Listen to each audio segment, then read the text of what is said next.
বিএনপির চেয়ারপারসন বেগম খালেদা জিয়াকে বহনকারী এয়ারবাস লন্ডনের হিথ্রো বিমানবন্দরে অবতরণ করেছে। বুধবার স্থানীয় সময় সকাল 8:59 তাকে বহন করা এয়ারবাসটি অবতরণ করে।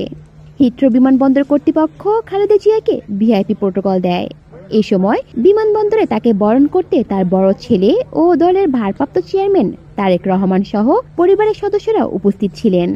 এছাড়া যুক্তরাজ্য বিএনপির সভাপতি এম এ মালেক ও সাধারণ সম্পাদক কায়সার এম আহমেদও উপস্থিত ছিলেন। খালেদা জিয়াকে বরণ করতে বিমানবন্দরের বাহিরে বিপুল সংখ্যক দলীয় নেতাকর্মীও উপস্থিত ছিলেন।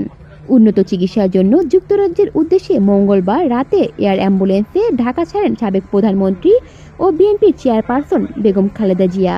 রাত 11:46 হযরত শাহজালাল আন্তর্জাতিক বিমানবন্দর থেকে উড্ডয়ন করে কাতারের আমিরের পাঠানো এয়ার অ্যাম্বুলেন্সটি।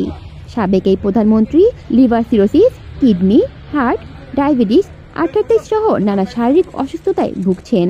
খালেদা জিয়াকে লন্ডন ক্লিনিকে ভর্তি করা হবে। সেখানে কিছুদিন চিকিৎসার পর যুক্তরাষ্ট্রের মেরিল্যান্ড জনস হপকিন্স বিশ্ববিদ্যালয় হসপিটালে খালেদা জিয়া চিকিৎসা নেওয়ার কথা রয়েছে। কলি শিকদার, বাংলা নিউজ নেটওয়ার্ক।